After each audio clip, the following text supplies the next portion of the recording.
kupon SDSB, Mas. Ada sekitar 11 kupon. Nah, saya bagikan kepada mahasiswa, mereka mengatakan, Pak, ini apa? Loh, itu adalah bukti otentik bahwa negara ini pernah melegalkan yang namanya judi. Jadi SDSB pada waktu itu alasannya adalah digunakan untuk membiayai kegiatan olahraga. Jadi itu menimbulkan keresahan, sering terjadi percekcokan antar keluarga, sampai menjadi isu nasional waktu itu. Bentuk SDSB pada waktu itu membuat orang melakukan banyak sekali hal-hal yang nggak masuk akal gitu. Kalau ada kecelakaan, orang itu berduyun-duyun datang.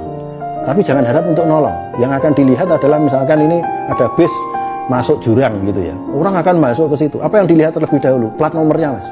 Nah, ketika itu kita menangkap aspirasi ini dari masyarakat, kemudian ya dibawa ke pemimpinan Senat Mahasiswa waktu itu adalah Mas Anies, mencoba menyikapi persoalan ini. Maka kemudian Anies pada waktu itu oleh pihak keamanan dikatakan Anda tidak boleh keluar dari kampus.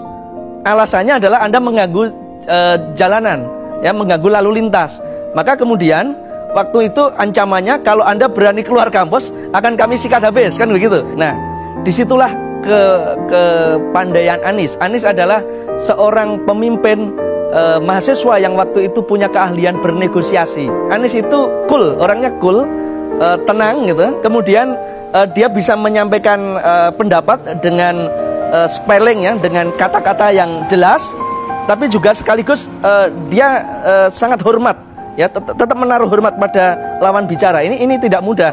Banyak orang menyampaikan aspirasi tapi kemudian dengan emosi, ya. Nah, kelebihan Anies adalah dia mampu bernegosiasi dengan cukup tenang, jelas apa yang dia maksudkan, kemudian dia bisa menegosiasi yang mana-mana yang penting tujuan akhir tercapai, kemudian semua bisa berlangsung dengan tertib. Kita waktu itu long march dari bundaran UGM, ya, dari UGM ke DPRD di Malioboro. Itu menurut saya protes yang long march yang paling panjang, ya. Jadi mungkin sampai lebih dari 1 kilo yang jelas, ya. Jadi berbagai elemen masyarakat, bukan cuma mahasiswa, ya, bukan cuma mahasiswa, tapi berbagai elemen masyarakat yang lain juga bergabung dalam long march tersebut. Nah, yang terjadi adalah demonstrasi itu yang semula penuh ketegangan, kemudian diperbolehkan, oke, Anda boleh keluar dari kampus UGM, tapi harus tertib, dikawal polisi, dikasih truk, dan kemudian, tapi di sepanjang jalan Anies tetap bisa berpidato. Seperti saya contohkan, dia naik di atas kol terbuka dan dia bisa berpidato menggunakan megafon. Banyak orang pada waktu itu melihat bahwa Anies nih kayak apa namanya, soft lah gitu, ya.